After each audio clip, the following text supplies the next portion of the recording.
अस्सलाम वालेकुम नाज़रीन, मैं हूं वसीम अली। आप देख रहे हैं चैनल न्यूज़ पॉइंट। उम्मीद है कि आप सब जो है वो खैर आफियत से होंगे। नाज़रीन, आज का जो वीलॉग है उसके अंदर दो न्यूज़ हमने डिस्कस करनी है। एक तो यह है कि आर्मी चीफ़ के हवाले से, क्योंकि आज आर्मी चीफ़ एबटाबाद के अंदर गए थे, वहाँ पे जो पासिंग आउट परेड थी PMA काकूल के अंदर, वहाँ पर उन्होंने ख़िताब किया और उनके ख़िताब का वो पोर्शन आपको दिखाएंगे जिस पोर्शन के अंदर उन्होंने एक ख़ास पैगाम डिलीवर किया और दो टोक अल्फाज के अंदर जो है वो उन्होंने एक किस्म की वार्निंग जारी कर दी। वो क्या वार्निंग थी, किस पोलिटिकल पार्टी के लिए थी, किस ग्रुप के लिए थी, वो आपको बताएंगे। लेकिन उसके साथ एक और न्यूज़ है, वो है राना सनाउल्लाह के हवाले से कि वफाकी वज़ीर दाखिला राना सनाउल्लाह के वारंट गिरफ्तारी जो वो जारी हो गए हैं और उससे इमरान को कितना फ़ायदा होगा अगर राना सनाउल्लाह गिरफ्तार हो जाते हैं। ये दोनों न्यूज़ है, दोनों न्यूज़ को जो आज के इस विला के अंदर कवर करेंगे। लेकिन पहले बढ़ते हैं आर्मी चीफ़ के उस बयान के मतलब कि आर्मी चीफ़ ने आज का जो उनका ख़िताब था उसके अंदर उन्होंने क्या किया। क्योंकि आम अगर पॉलिटिकल कोई लीडर बात करता है तो वो उसकी रोज़ाना की बात होती है, लेकिन जब ये डिसिप्लिन जो इदारा है उसके जब आर्मी चीफ़ बात करते हैं तो उसकी बात की बड़ी अहमियत होती है। और इसके हवाले से आज जो उन्होंने वहाँ पर जो PMA काकूल के अंदर फरमाया, आप भी पहले सुन लीजिए कि ये जो क्लिप है एक छोटा सा, वो उनका उन्होंने एक्चुअल जो किया मैसेज दिया वो आप भी सुन लीजिए, फिर इसके ऊपर जो हम तबसरा करेंगे। The message is clear. The armed forces, with the support of our citizens, will never allow any country, group or force to politically or economically destabilize Pakistan. जी नाज़रीन, आपने आर्मी चीफ का ये बयान सुना, उसके अंदर अगर उर्दू के अंदर इसको ट्रांसलेट किया जाए तो वो ये बनता है कि मैसेज बड़ा वाज़े है कि पाक फ़ौज अवाम के साथ मिलकर किसी भी मुल्क, ग्रोह या ताकत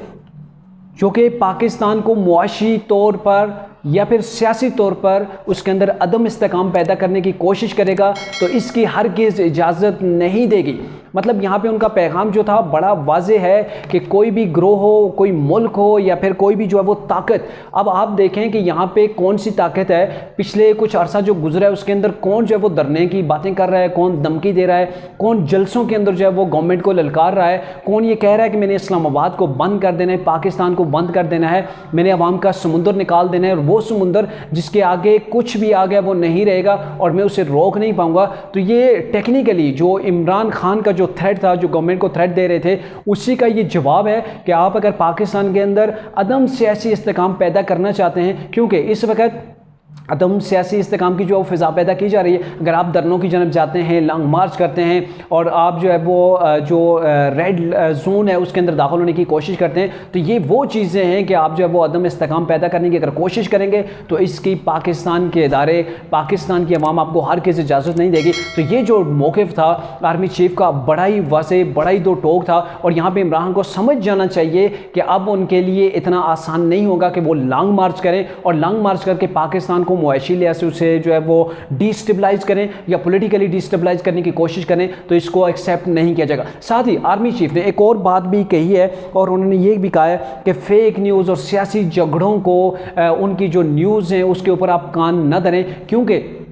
ये अभी जो पासिंग आउट परेड थी ये पाकिस्तान के आर्मी के जो ऑफिसर्स थे उनसे इनका खिताब था, तो उनको ये क्लियर कर रहे थे कि जो फेक न्यूज़ जो है वो सोशल मीडिया के ऊपर एक ख़ास ग्रोह की जानब से फैलाई जा रही हैं या फिर सियासी झगड़ों के अंदर हमें इन्वॉल्व करने की कोशिश की जा रही है, तो इसके ऊपर आप कान न धरें। हम अपने आइनी हदूद के ही अंदर हैं, उसी के अंदर जो है वो रहेंगे। और आपने पिछले दिनों देखा भी था कि शहबाज गिल को जब गिरफ्तार किया गया, उनका जो स्टेटमेंट थी, जो उनका बयान थे यार भाई न्यूज़ के ऊपर जो चला था, उसके अंदर उन्होंने ये कहा था कि आर्मी के जो रैंकिंग फाइल है उसके अंदर डिवीजन पैदा करने की कोशिश की थी और ये कहा था जो आर्मी का निचला तबका है वो हमारे साथ है, जबकि जो बड़े वाला है वो हमारे साथ नहीं है। तो वहां पे उन्होंने डिवीजन पैदा करने की कोशिश की थी। तो ऐसी न्यूज़ के ऊपर आपने कान नहीं धरने। और साथ में ये भी कहा कि पाकिस्तान के इस वक्त जो पाकिस्तान है वो मजबूत हाथों के अंदर है और जो जमहूरी इदारे हैं या जमहूरी जो इदारे हैं उनकी जो है वो इज़्ज़त की जाए। अभी अगर देखा जाए, इसका एनालिसिस किया जाए कि अभी जो जमहूरी इदारे हैं तो सबसे बड़ा जो जमहूरी इदारा है वो है पार्लियामेंट, और पार्लियामेंट के इस वक्त अगर तकद्दस नहीं रखा जा रहा तो तहरीक इंसाफ की जानब से नहीं रखा जा रहा, क्योंकि एक तरफ तो उसे इम्पोर्टेड गवर्नमेंट कह के पुकारा जा रहा है और दूसरी जानब पार्लियामेंट के अंदर वो बैठने को भी तैयार नहीं है। जबकि इस वक्त पाकिस्तान की जो बड़ी अपोजिशन पार्टी है वो तहरीक इंसाफ है, जिनकी टोटल स्ट्रेंथ 123 के करीब है और वही पार्लियामेंट से जो इस वक्त बाहर हैं। तो ये वो चीज़ें हैं जिसको इन्होंने यहाँ पे पॉइंट जो है वो ओपन किया है कि यहाँ पे एक तो आप जो इस वक्त पाकिस्तान है, इस तहरीक इंसाफ की जानब से कहा जा रहा था कि इस वक्त इम्पोर्टेड गवर्नमेंट है, इससे पाकिस्तान को खतरा है। तो यहाँ पे आर्मी चीफ ने ये चीज़ क्लियर कर दी कि इस वक्त पाकिस्तान मजबूत हाथों के अंदर है और जो पाकिस्तान के जमहूरी इदारे हैं उनकी इज्जत की जाए। तो यहाँ पे डायरेक्टली इमरान खान को مختلف پوائنٹ آف ویو سے اس چیز سے آگاہ کیا گیا کہ آپ یہ سمجھتے ہیں کہ آپ جتھا لے کے نکل جائیں گے، پارلیمنٹ پہ حملہ کریں گے، یا آپ ریڈ زون کے اندر داخل ہو جائیں گے، یا طاقت کے بل بوتے کے اوپر جو آپ کوشش کریں گے کہ سیاسی عدم استحکام پیدا کیا جائے، یا پھر پاکستان کو معاشی لحاظ سے نقصان پہنچایا جائے، تو یہ چیز کسی صورت بھی جو ہے وہ قابل قبول نہیں ہے۔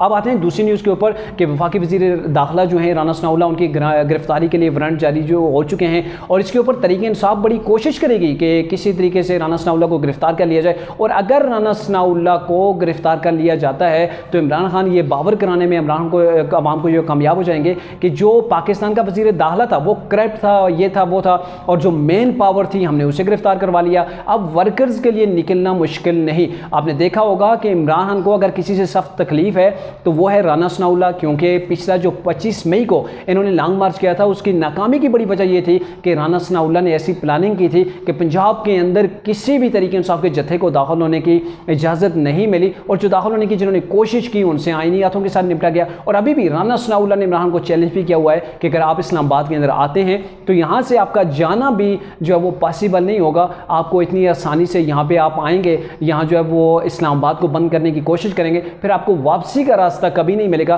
تو عمران خان کے لیے سب سے بڑی جو رکاوٹ ہے اس وقت وہ رانا ثناء اللہ ہے، کیونکہ حالات 2014 والے نہیں ہیں کہ یہاں پہ چودھری نثار وزیر داخلہ ہوگا، عمران خان کو فیسیلیٹیٹ کیا جائے گا، تو وہ چیز پاسبل نہیں ہے۔ یا پھر یوں کہہ لیں کہ عمران خان کا لانگ مارچ کے ساتھ یہ چیز مشروط ہے کہ رانا ثناء اللہ اگر گرفتار ہو جاتا ہے تو ہی عمران خان لانگ مارچ کرے گا، کیونکہ رانا ثناء اللہ کے ہوتے لگ نہیں رہا کہ تحریک انصاف کسی قسم کی وہ اتنی بڑی جرت کرے گی کوئی اسلام آباد کے اندر داخل ہونے کی کوشش کرے۔